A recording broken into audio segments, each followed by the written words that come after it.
Assalamualaikum warahmatullahi wabarakatuh. Sahabatku para petani sawit, apa kabar? Semoga kalian selalu dalam keadaan sehat walafiat dan selalu dalam lindungan Tuhan yang Maha Kuasa tentunya, amin. Teman-teman, pada video kali ini saya akan berbicara mengenai penggunaan jarak tanam yang tepat itu akan berimbas pada hasil produktivitas kebun kelapa sawit kita. Maka dari itu, ketika kita salah menerapkan jarak tanam, maka hasil produktivitas itu tidak sesuai dengan apa yang kita impikan dan kita harapkan. Maka dari itu teman-teman, dari awal kita mulai penanaman harus benar-benar tepat dalam penerapan jarak tanam. Mengapa saya bicara demikian?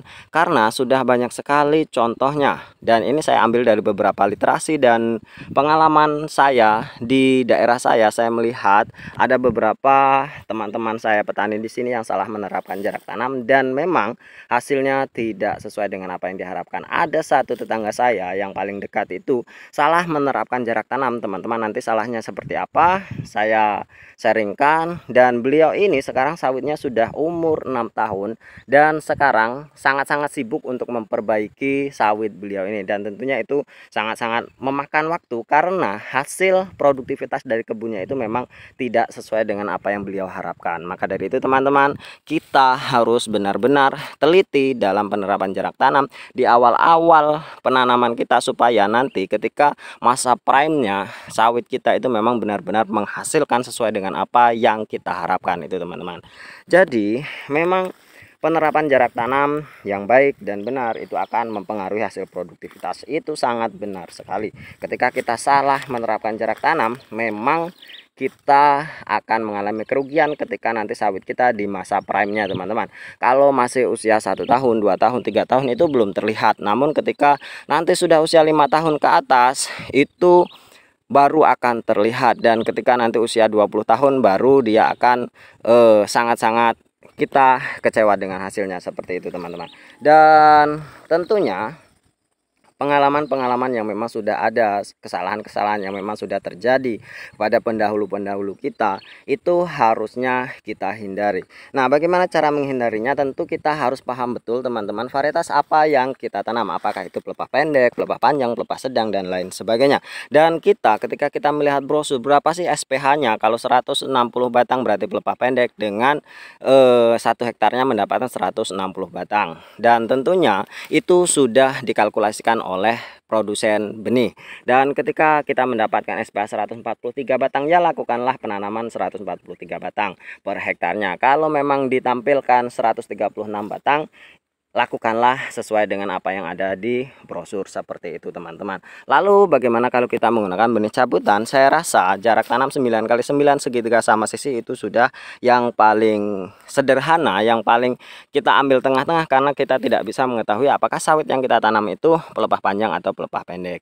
Dan tentunya meskipun dari indukan pelepah panjang, bisa jadi kemungkinan bahwa kentosan yang kita tanam itu menjadi pelepah pendek karena memang pembungaannya mungkin dari batang yang lain atau hal lain sebagainya. Tentu itu di luar kendali kita teman-teman, dan saya rasa penanaman 9x9 itu adalah sudah yang paling sedang lah, sudah paling tengah-tengah seperti itu. Lalu teman-teman, kesalahan apa yang biasanya terjadi dan kerugiannya apa ketika kita melakukan penanaman terlalu jarang ataupun terlalu terlalu rapat. Nah, akan kita bahas ketika kita salah menggunakan jarak tanam yang terlalu rapat teman-teman. Apa sih kerugiannya ketika kita menanam sawit kita dengan jarak tanam yang terlalu rapat? Yang pertama tentunya memang benar ketika kita pertama kali melakukan pancang tanam teman-teman, 8 meter 9 meter itu sudah terlalu jauh, terlihat sudah terlalu jauh. Nah, nafsu kita ini membuncah untuk mendapatkan SPH yang lebih banyak. Nah, nafsu yang seperti itu harus kita tekan teman-teman. Memang pertama-tama kita tanam dalam seperti ini, yang masih kosong-kosong seperti ini, masih pertama kali tanam. Itu ukuran 9 meter teman-teman, dan terlihat sangat-sangat jauh sekali.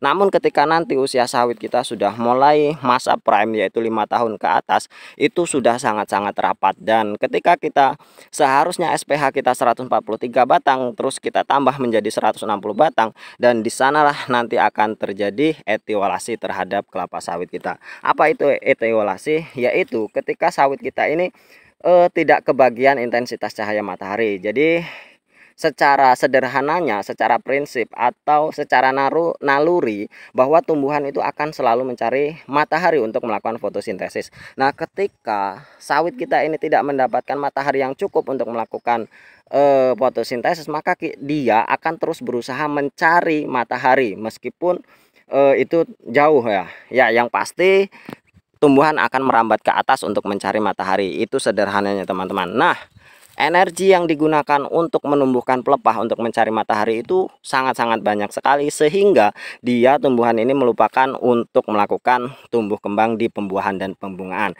Itu yang pertama. Yang kedua, memang matahari dibutuhkan untuk melakukan pembungaan teman-teman. Jangan salah, ketika tidak ada sinar matahari maka infertilisasi itu akan terjadi dan pembungaan, kegagalan pembungaan, pembuahan itu akan terjadi. Dan yang kedua, kerapatan itu akan membuat pelepah yang cukup panjang itu saling silang dan saling bertumpu, sehingga pelepah itu tidak bisa jatuh atau tidak bisa tergerai ke bawah karena memang terhalang oleh pelepah yang lain. Itu yang pasti terjadi, dan pasti dengan keadaan yang seperti itu maka produktivitas itu akan sangat menurun jauh. Meskipun jumlah populasinya itu banyak, namun tonasenya itu akan sangat-sangat berkurang karena memang buahnya tidak begitu banyak.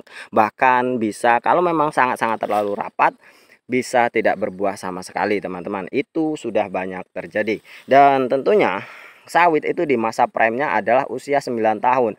Nah, ketika masa prime usia 9 tahun kita tidak mendapatkan tonase yang baik hingga usia 12 hingga 15 tahun lah, kita tidak mendapatkan potensi TBS yang memang sangat-sangat maksimal yang kita harapkan, maka itu akan sangat merugi teman-teman. Seharusnya kita mendapatkan 3 ton per hektar, kemudian hasilnya menurun hanya 1 ton, 1,5 ton.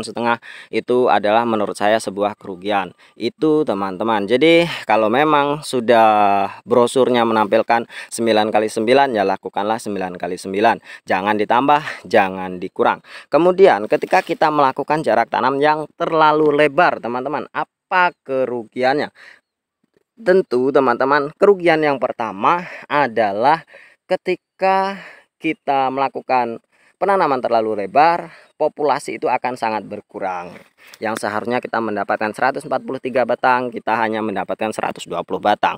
Dan tentunya kelapa sawit itu 10 hingga 20 batang, bahkan 1 batang pun itu sangat-sangat berharga bagi kita karena itu akan menambah tonase yang akan kita dapatkan. Itu yang pertama. Kalau masalah etiolasi tidak akan terjadi. Kalau masalah perebutan nutrisi itu tidak akan terjadi. Namun yang seharusnya kita mendapatkan tonase lebih dari batang yang seharusnya kita dapatkan, itu tidak kita dapatkan. Jadi kalau kita mendapati varietas kita itu 9x9, lakukanlah penanaman 9x9, jangan ditambah-tambah teman-teman, karena nanti akan mengurangi populasi batang yang akan kita dapatkan. Tentunya ketika nanti di masa prime-nya kita akan kehilangan beberapa batang, dan itu tentu akan mengurangi tonase yang akan kita dapatkan. Dan ketika sawit kita itu sudah turun dari masa prime-nya, ketika sawit sudah tinggi dan pelepah itu sudah tidak banyak tumbuh, kemudian banyak yang tergerai ke bawah, itu akan sangat-sangat melompong sekali teman-teman, akan sangat-sangat terlihat sangat lebar. Kemudian yang terjadi ketika kita tanam terlalu lebar, tentu pertumbuhan gulma akan sedikit lebih cepat dan lebih banyak, namun itu bukan hal yang signifikan yang akan kita rasakan. Namun menurut saya hal signifikan yang akan kita rasakan adalah yang seharusnya kita mendapatkan tonase yang lebih banyak dengan populasi batang yang lebih banyak, kita tidak mendapatkan, dan tentunya itu adalah sebuah kerugian, karena sekali lagi 1 batang kelapa sawit itu sungguh-sungguh berharga bagi kita. Maka dari itu teman-teman, lakukanlah pancang tanam sesuai dengan varietas yang kita tanam. Kalau memang 9x9, lakukan 9x9. Kalau memang di sana SPH 160 batang dan kita bisa menanam 8x8, lakukan 8x8. Jangan lebihkan, jangan dikurangkan. Itu pesan saya. Mungkin hanya ini teman-teman. Terima kasih atas perhatiannya. Wassalamualaikum warahmatullahi wabarakatuh.